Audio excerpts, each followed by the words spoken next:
बिस्मिल्लाहिर्रहमानिर्रहीम। Fourth class के लिए इंग्लिश की एक और नई स्टोरी। पहले हम इस स्टोरी को पढ़ेंगे और फिर इसके सवालात करेंगे। तो चलते हैं स्टोरी पढ़ने की तरफ। स्टोरी का नाम है the Elvis and the shoe maker. ठीक है, Elvis and the shoe maker. तो ये एक आदमी है जो जूते बना रहा है। ठीक है ना, ये शू मेकर है, शू मेकर। इसमें एल्विस कौन है, हम कहानी पढ़ेंगे तो हमें अंदाज़ा होगा इसमें शू मेकर कौन है। ठीक है, मैं आपको कहानी पढ़ के सुनाता हूँ और तर्जुमा भी करता जाऊँगा साथ साथ। Can't you work any faster, क्या तुम थोड़ा तेज़ काम नहीं कर सकते माई डियर, मेरे प्यारे। Sad the shoe makers wife, shoe maker की बीवी ने कहा, एनेक्जियसली, बहुत तजस्सुस के साथ।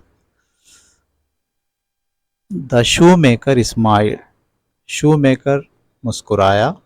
ओह आई कुड वर्क फास्टर, हाँ मैं काम तेज कर सकता हूँ। ही सैड, उसने कहा, I could cut out the leather for my shoes less neatly, मैं काट तो सकता हूँ अपने जूतों के लिए चमड़ा, लेकिन थोड़ा कम सफाई से काटूंगा। ठीक है, and I could save with bigger stitches, और मैं बड़े बड़े टप्पे लेके उसको सीऊँगा। यानी अगर मैं जल्दी करूँगा तो फिर क्या करूँगा कि सफाई से नहीं काटूँगा, और सीऊँगा भी तो छोटे छोटे टाँकों के बजाय बड़े बड़े स्टिचेस से सीऊँगा। But I like to give the customers my very best, लेकिन मैं चाहता हूँ, मैं पसंद करता हूँ कि मैं अपने कस्टमर्स को बेहतरीन जो है अपना जूता दूँ, वर्कमैनशिप, महारत दूँ। ठीक है, मैं अपने कस्टमर को बेहतरीन वर्कमैनशिप दूँ या बेहतरीन महारत दूँ। एंड दैट टेक्स टाइम, और इसकी वजह से वक्त तो लगता है। आई नो डियर, हाँ मैं जानती हूँ dear, but there is no money left over to buy more leather, लेकिन हमारे पास अब पैसे नहीं बचे हैं कि हम और चमड़ा खरीदें। You work so carefully that it takes you 2 days to make 1 pair of shoes, तुम इतने एहतियात से काम करते हो कि तुम्हें एक जूता बनाने में 2 दिन लगते हैं। I am doing my best, मैं अपनी पूरी कोशिश कर रहा हूँ।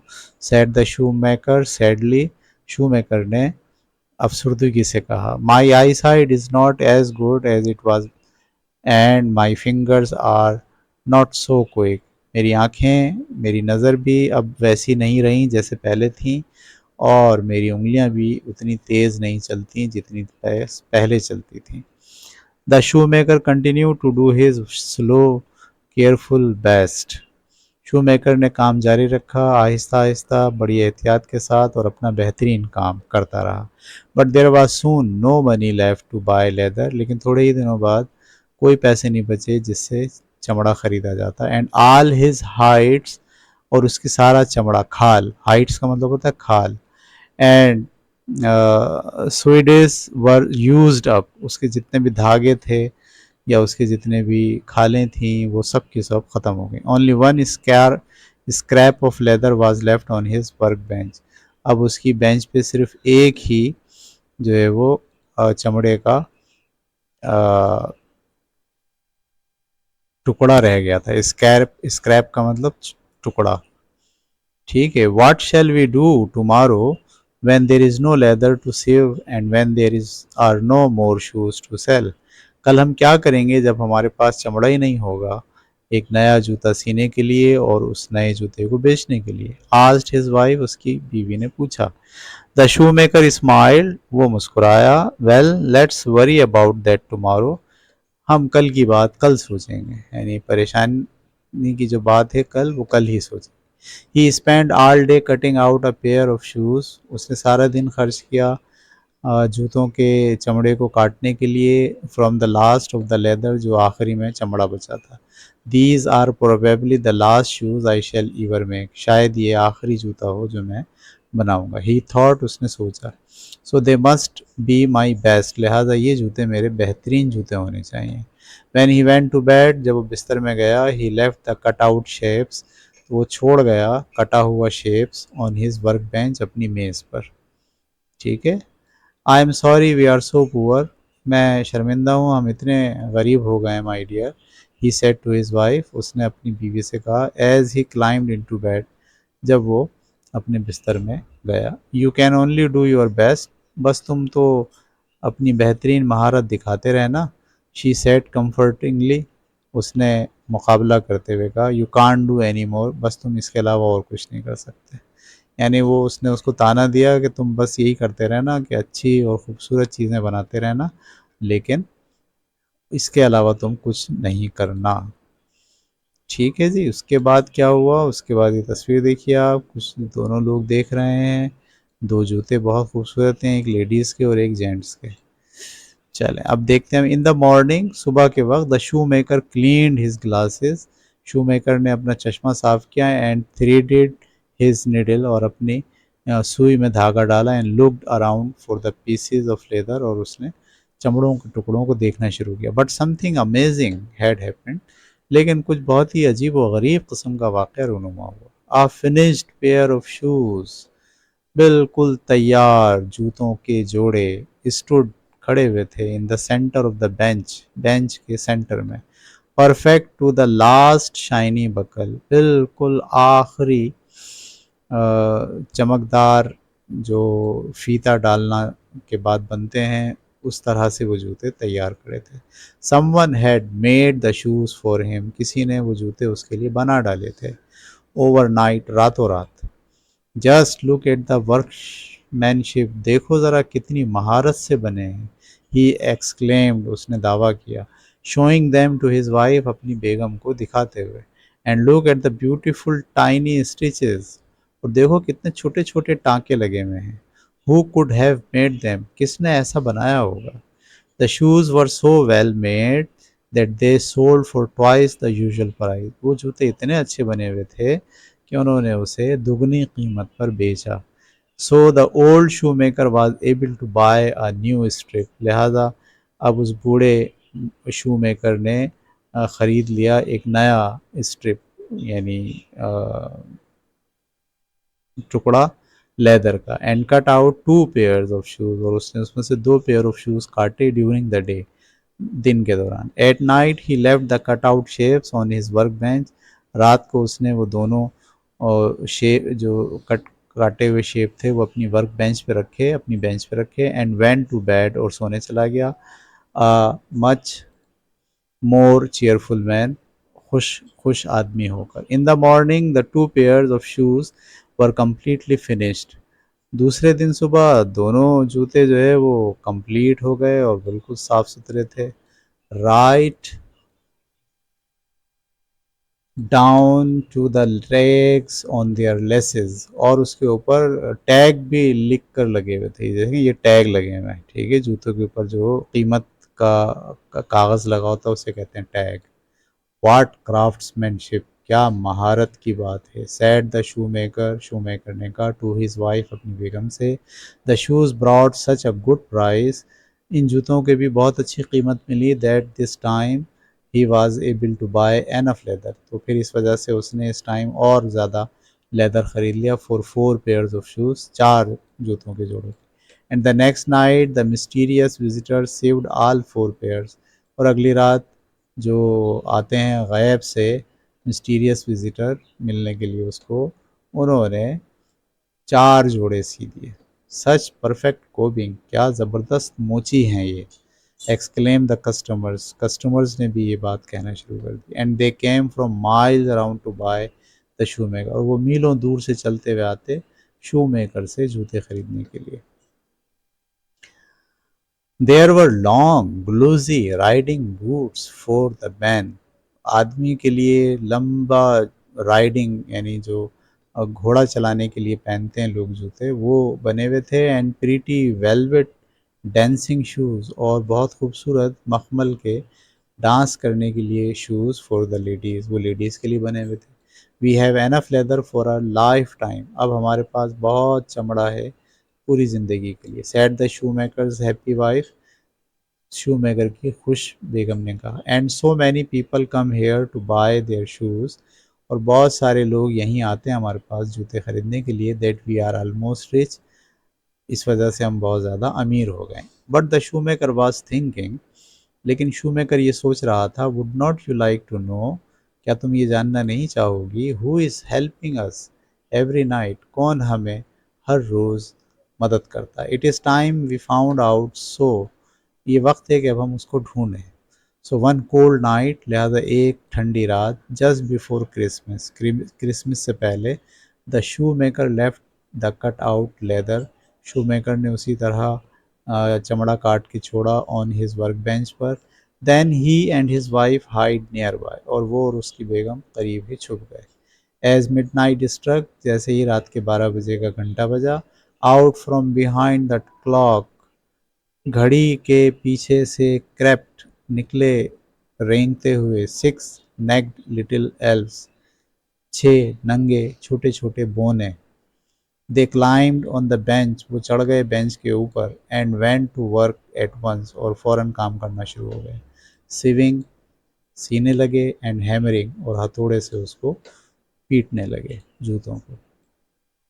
ठीक है, एंड लेसिंग, और फीते डालने लगे, एंड पॉलिशिंग, और पॉलिश करने लगे। Every now and then they stop to blow into their cold hands, थोड़ी थोड़ी देर में वो फूंक मारते थे अपने ठंडे हाथों को, और स्टैम्प देयर कोल्ड फीट, या फिर अपने पैरों को रगड़ते थे, उनको सर्दी लग रही थी ना इसलिए।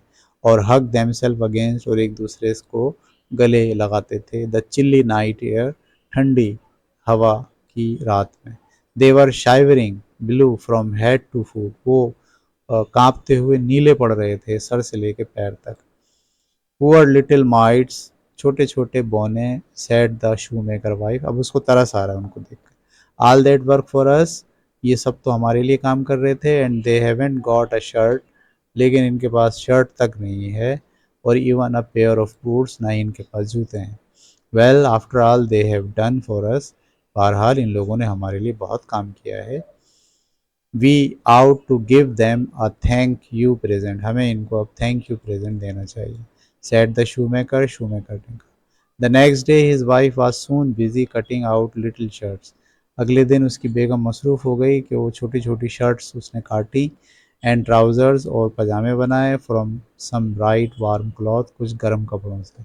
The shoe maker took out his finest needle, shoe maker ने अपनी बेहतरीन निडल निकाली, एंड सॉफ्टेस्ट लेदर, और बहुत खूबसूरत नरम लेदर निकाला। And made a handsome pair of boots, और उसने जूते बनाए फॉर ईच एल्फ, हर बोने के लिए।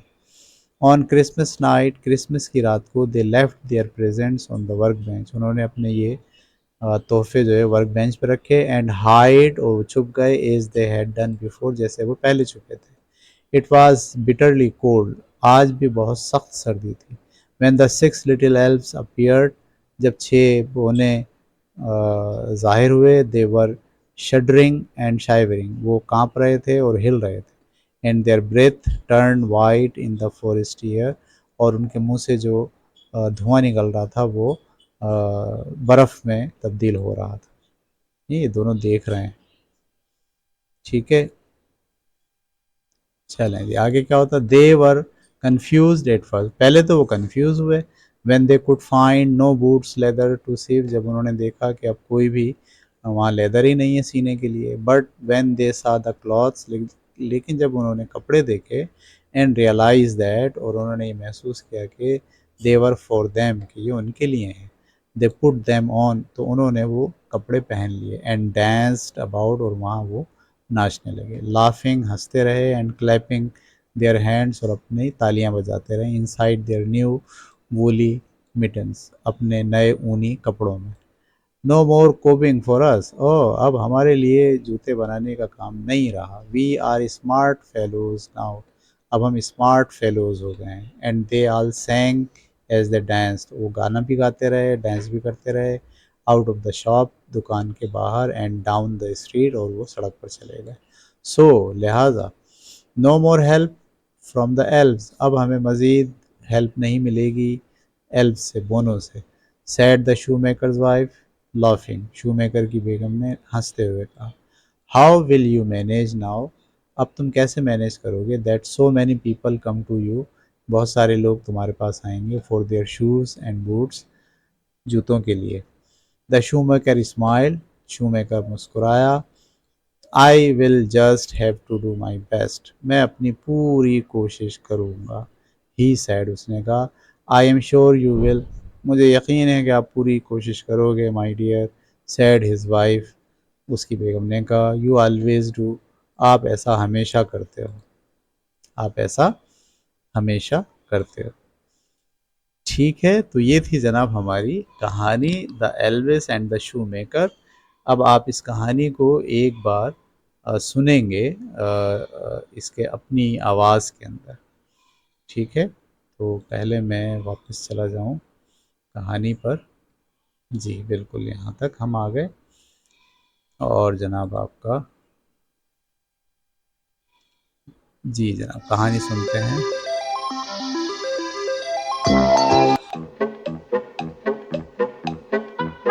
Can't you work any faster, my dear? Said the shoemaker's wife anxiously. The shoemaker smiled. Oh, I could work faster, he said.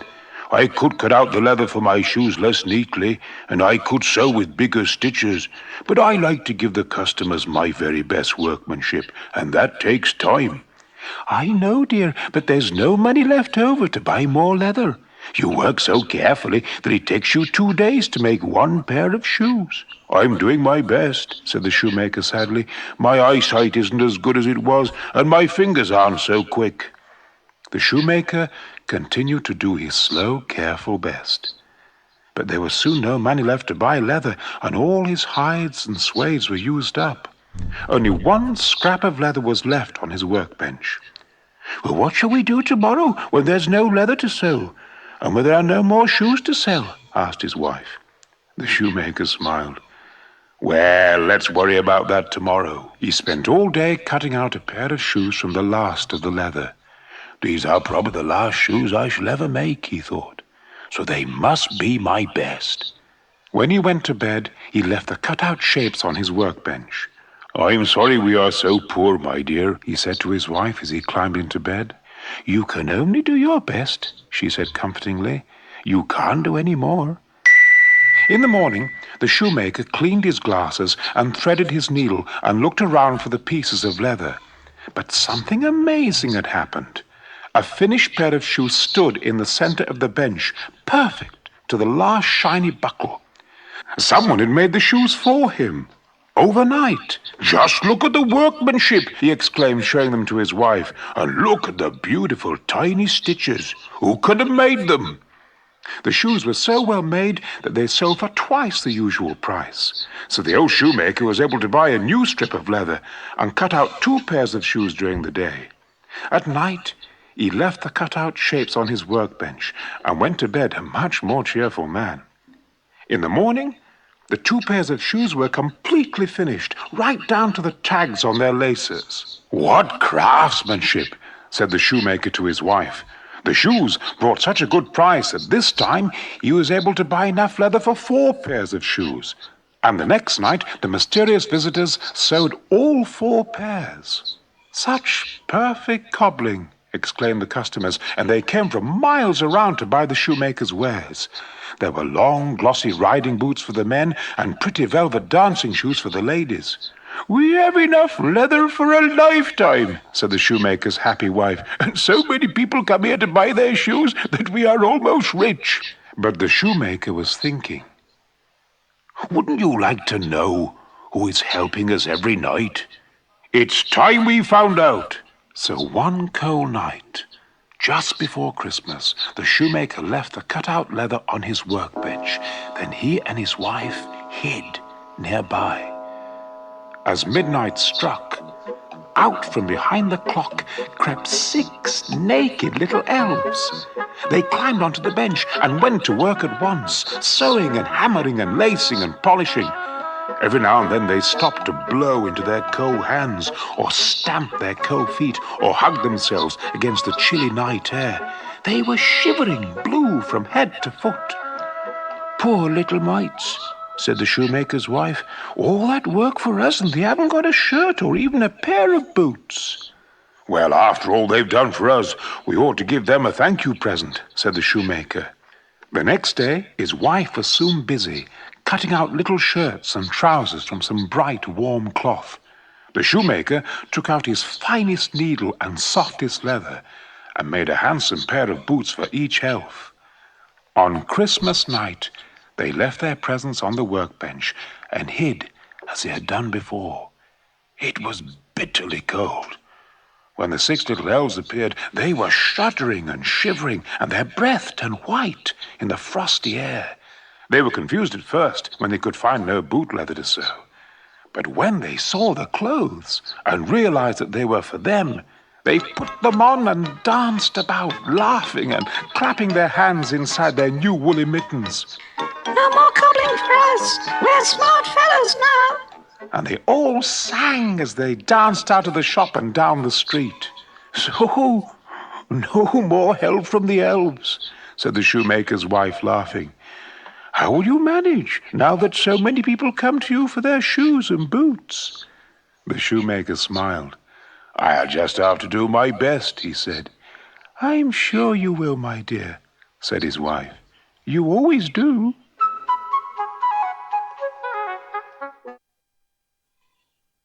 ठीक है, तो ये थी जनाब नेटिव लैंग्वेज में, नेटिव साउंड में इस कहानी का रीड करना। और ज़रूरी है कि आप इस नेटिव आवाज़ में, असल आवाज़ में इंग्लिश की कहानी ज़रूर सुना करें, ताकि आपको आपके कानों को इंग्लिश सुनने की आदत हो। ठीक है, अब हम चलेंगे अपने क्वेश्चन आंसर्स की तरफ। ठीक है, ठीक है, तो सबसे पहले हम सवालात पर गौर करेंगे। पहला सवाल ये आपको उतारना है, Y did the shoe maker and his wife initially struggle financially. ठीक है, इसका जवाब नीचे लिखा हुआ है, आप जवाब को पढ़ें और अपने अल्फाज में इसको कॉपी में लिखें। दूसरा सवाल, what surprise the shoe maker when he woke up after using his last scrap of leather. किस चीज़ ने उसको सरप्राइज़ किया था दूसरे दिन जब वो उठा था। तो उसके बाद ये तीसरा सवाल है इसके अंदर, how did the shoe maker and his wife discover the elves. उन्होंने वो बौने कैसे ढूंढ निकाले।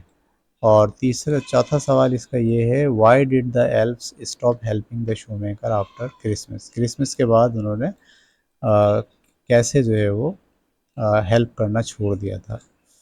पांचवा सवाल इसका ये है कि what gifts did shoe makers wife create. क्या उन्होंने गिफ्ट क्रिएट करके उनको दिया था। छठा सवाल है कि how did the elves react. जब प्रेजेंट उनको जब मिले तो उन्होंने कैसे उनको रिएक्ट किया उस प्रेजेंट से, तोहफे लेते वक्त उनका क्या रद्द-ए-अमल था। सातवां सवाल है, how did the elves craftsman impact the shoe makers business. उनके शू मेकर के बिजनेस पर उन बोनों ने क्या असर डाला। ठीक है, आठवां सवाल इसका ये है कि what did the shoe makers do with his final scrap of the leather. उसने उसके आखिरी हिस्से से क्या किया। ठीक है, जब उसके बाद आखिरी टुकड़ा बचा था तो उसने उससे क्या जो है वो किया। उसके बाद नवा सवाल ये है कि why did the shoe maker prioritise quality over speed. वो क्यों तरजीह देता था क्वालिटी को स्पीड के ऊपर, यानी जल्दी नहीं बनाता था, उसकी क्या वजह थी।